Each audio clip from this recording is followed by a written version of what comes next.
Good morning. So today, what I'm gonna do, there's not really any good plays because the markets are having a little trouble lately for the last few months. So I'm just gonna review some plans I have that may not really set up, but also some other potential setups that could be longs that I'm not gonna take personally because I'm better with shorts. But I'm just gonna review what I see right now and the overall my thesis on what's going on with the price action or whatever. But you see here by the market, like this is the 5 year chart. Okay, it went up, whatever.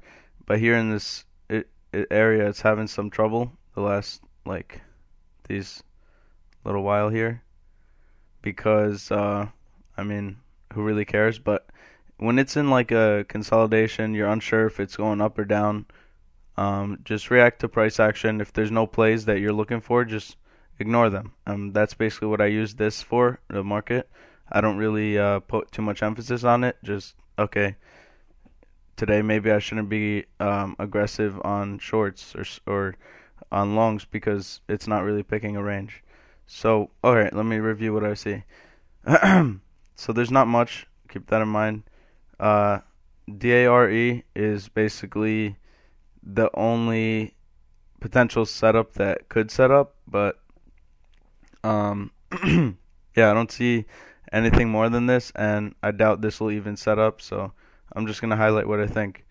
Here's the 1 year chart. Well, we didn't see anything really from the 5 year chart. We saw this volume traded in here, but I don't think, yeah, it's not relevant to right now's price action because of all the splits in the chart or whatever they do.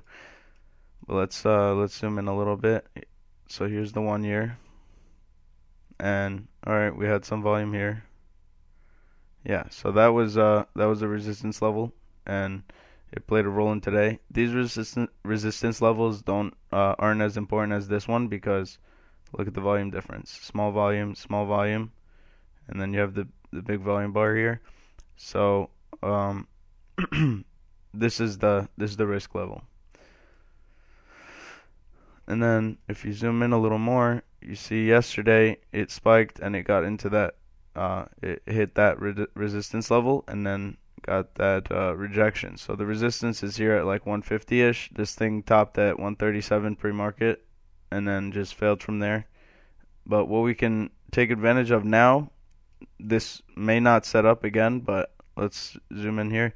What we can take advantage of now is that, alright, yesterday pre-market it ran nicely and then 137 was the high.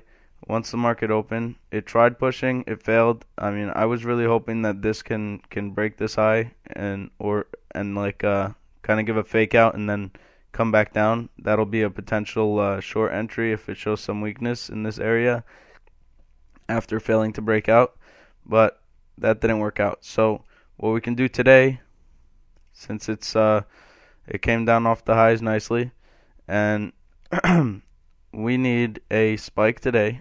Hopefully it opens at this area.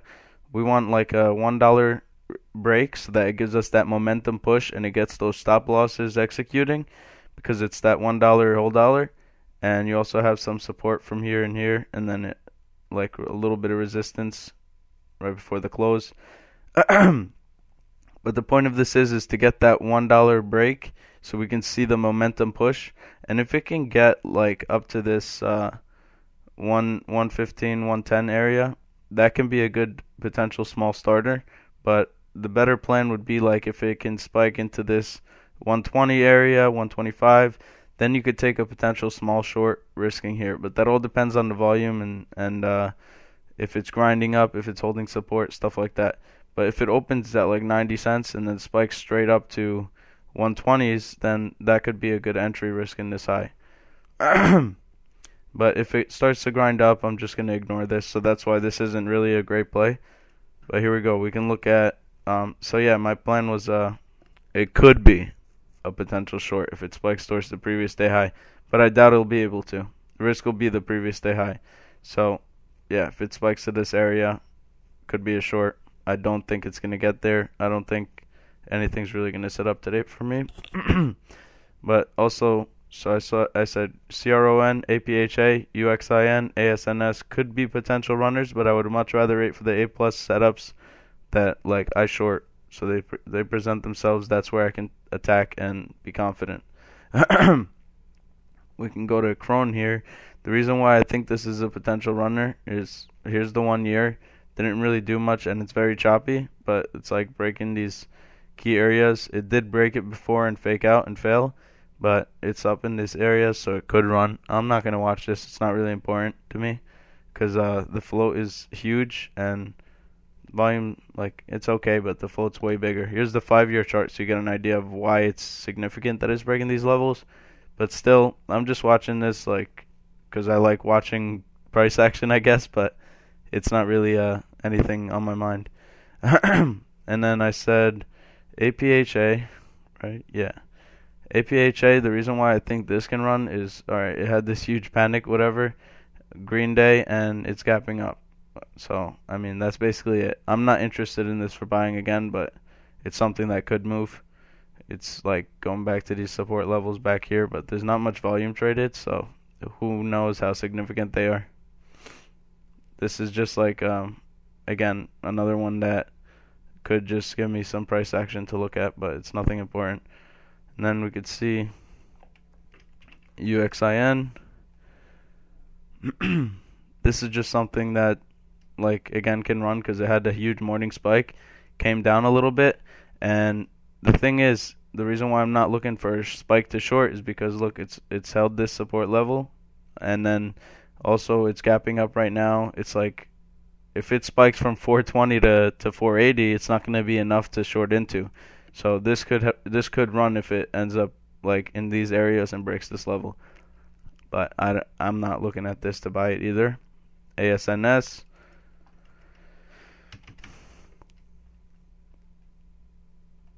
And this one, the reason why I'm looking at this is, okay, this could be a potential like multi-day breakout here. There's no real volume back here, so there's no like previous resistances to really consider. This could play a role just from people like thinking about it, but the actual reason why resistance works is from the bag holders, and there's not much bag holders from that day. As you can see, 1.4 million. Yeah, 1.4 million shares traded that day, so that's not really going to play a role much. But yeah, you see the daily chart, it had that big nice spike, and it's been just consolidating in here. If it starts to break 4 or 450 area, then it could start get going. But like the most ideal play would be to have this base slowly on the daily chart, and then approach that $5 level. And if it breaks that $5, it can give a huge push from like that momentum again, the momentum whole dollars. And especially $5, it's like penny stocks are considered stocks under $5. So if once it breaks 5, it's usually considered like, wow, the company's changing around or something. But I don't consider that. So let's do a 10-day chart real quick so we can see what was happening intraday. And you see that it had a nice spike the first day. Yeah, that's day 1. So I had a nice spike and then consolidated. This could have been an overextended gap down here. I think I highlighted it in a previous video, but you short into the push. I think, yeah, my plan was to short in this low 4 area and risk that 450, but it never spiked enough, and I missed my chance there. I didn't have shares to short anyway, but that was the plan. And then you don't want to short this day because now it's just grinding up, upward grinding. This day broke the high, and there wasn't really enough spiking to short. So this whole time is just an ignore for me. I don't care about this during this whole area. But since it based and set a base multiple times, here's a base, here's proving the low, here's another proving the low. All this area is just giving a support. So what you take away from this is you don't want to be shorting because it's near a base and it's nearing a breakout. But because it's so choppy, I'm not going to buy the breakout. And if this runs, I'll be looking to short excessive spiking. So I'm going to pause this until the market opens, and I'll tell you guys what I see. I almost forgot about this pre-market runner, TNXP. The chart is pretty ugly for longs, but it has a resistance level in this area. You can't really tell which resistance matters here more because Like, these are reverse splits and these are like toxic finance companies, but for all intensive purposes, let's just say this was a resistance level here. When you zoom in more here, you could see that this multi-day run topped out at 9 something over here. Let's zoom in more to see. Topped out at 960. So this morning it had a nice pre-market spike from the 4s all the way up to the 9s. 909 was the high, and then it failed. So this, I'm just not going to touch this, honestly. It could be a dip buy if it starts basing and whatever, but that's not my play. And if it spikes from 6 to 9, it's not really a good potential short because, first of all, pre-market, if you want to consider this level, there was no volume traded here. So that level's not really important. And then this day, 960, it could be important, but it traded 21.7 million volume. Yeah. So today's volume could overwhelm it, but it's like very low. This could be a potential short. I'm just gonna watch it. It's not really a perfect setup, so I'll watch it. I'll keep my eye on it and see how it plays out. Before the market's even open, it already looks to me that today's gonna be a patience day. And one weird thing that I could it's like kind of a tip on how to know like when to trade, when to avoid it, and how to keep yourself from staying out of it is, first thing, you want to stick to only setups you've tested, setups you're comfortable with, and that should only be 1 to 2 setups, maybe 3 at max for beginners especially. And for the first few years of your trading, even when you're making consistent profits, it's still okay to stick to like under 3 patterns and 3 setups to watch. But also, one little tip I have is I made my watch list back burner. I named it back burner, and all my plays are on this. This is reminding me that nothing is perfect. So every time I see back burner and then I see the plays, I know that none of these plays are perfect and they're not really worth my money until they present themselves to be perfect setups. So that's what back burner means, and it's just a little reminder. It says it twice right here. So, I just, that's something that helps me. But yeah, we're still waiting for the market open. It's 9:25 a.m. So we still have like 5-6. Well, now we have 4 minutes. So TNXP had that push in pre-market again right before the open, and then once it opened, it just like panicked for a little bit. But this sign of weakness is not really a idea to short because there's a base here, and if this starts to rip back and break this area, then it could start going to 7. Then you have the momentum indicator, and it topped a little here, so people might consider that, and then it might push to 8. So right now, it's a no play for me. I don't understand why anybody would be shorting into this pop right now, but that's not the play. So if you're shorting here, good luck to you. If you tested it before and it's been working, then all right, but this is not really a good setup to short. So look, right now it's busting through 7. Let's see how this acts right now. Let me open the level 2 because this is gonna be fun if it gets some volume. Oh, it's pushing a little more. Hold on, I'm trying to get the level 2. Here we go. It doesn't have it's like almost 1 million volume now. And yeah, now it's over 7. And let's see if this 7 continues to hold. It might shake out a few times and go to 690, 680 and come back. But if this 7 continues to hold, that's when the fear starts to set in. We have some volume coming in, so I wouldn't be surprised if this starts to push a little higher.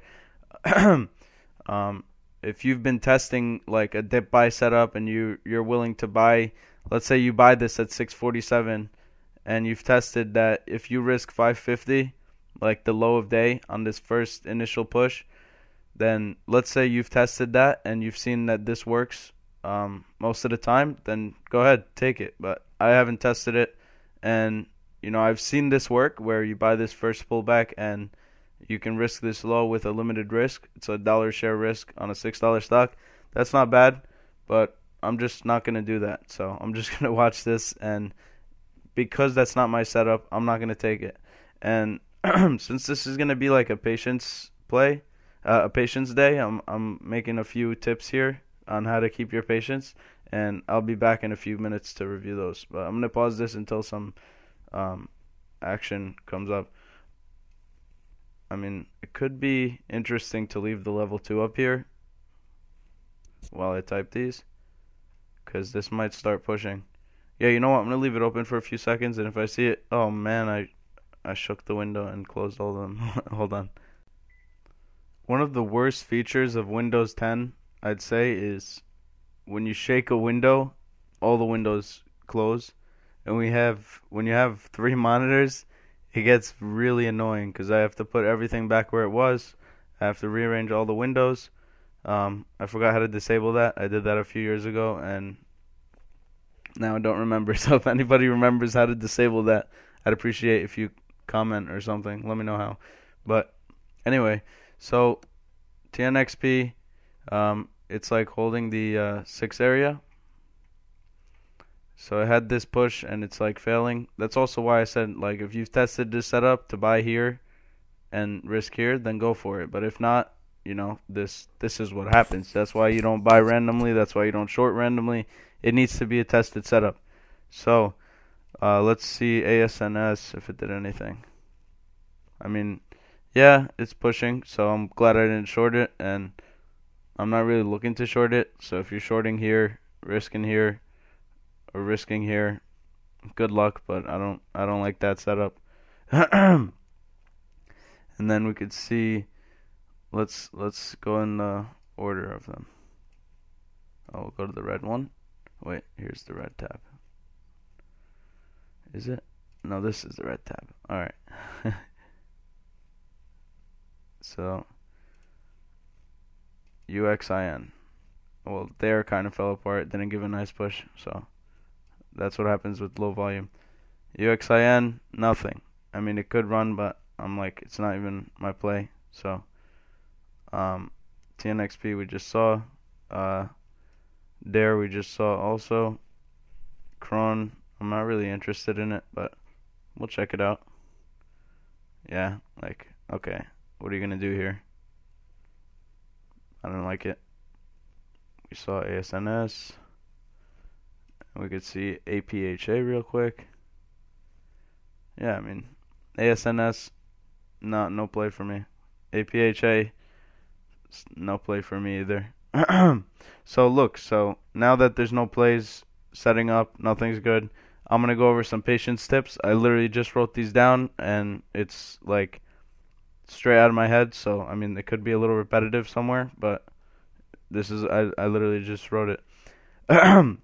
First tip, wait for your specific setup. You got to be honest with yourself with this. You need to ask yourself out loud, is this a tested setup that's proven to be successful? Have I tested this, or has somebody else tested this and proven that it's successful? Even when somebody else tests it, like a guru or whatever, you need to test it yourself so that you get comfortable with that setup and so that you know what to look for during each scenario. If you didn't test it, ignore it, or you use it to learn for future plays. But first step, if you're having trouble with overtrading or whatever, you ignore that stock, or still having trouble with the forcing trades or overtrading, you need to close your broker. You not specific, not like really close like your account. You need to close the window that you use for your broker. If your broker is providing the platform that you're using, like to see price action, then just close the order box. You need to make sure you're not buying a stock when you meant to short a different stock. That's the first step. So you need to just watch the price action. Does this mean I should only check prices occasionally? No, absolutely not. You need to still follow every day, like the routine you usually have, your everyday trading routine to a T. Nothing changes except you don't execute trades. You need to focus on not actually executing the trades. But everything else to a T. You're sitting at the desk the same time you woke up, like regularly. If you wake up at 8 or 7, you're not waking up 9:25 just because you're not trading. You're waking up at 8 or 7, whatever you wake up at. You need to get yourself into that routine, even if the trades are not setting up, and even if you know that yourself is suffering from like over trading troubles. So what you do, like following your routine to a T, for example, for me, I would write my plans. I timestamp the notes. So when I write my plans beforehand, I'm using that during the price action, and I'm writing timestamped notes based on my first plan, what I was thinking, and what's changing in the price action, what's looking different. Then you detail how the trade plays out afterwards. So you get the plan before, timestamp notes during. I mean, you timestamp your plan too, but you timestamp the notes during the price action and as well as at the end. You need to see how it plays out.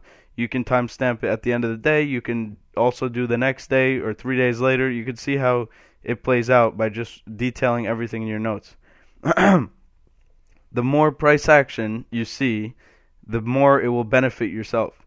So that's one reason why I think video lessons and DVDs and studying from other people who have done it before is important, because it has many years of price action recorded, detailed, and other people's mindset on that price action.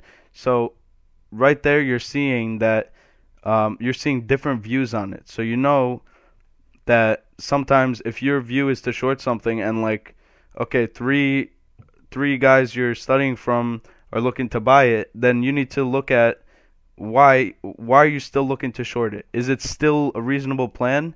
And if you think it is, you could still go for it and just cut losses. You can always make the trade, but cut losses. But that always has to be your main thing, and you can learn from that. But if you're really having trouble with the over trading, you need to study.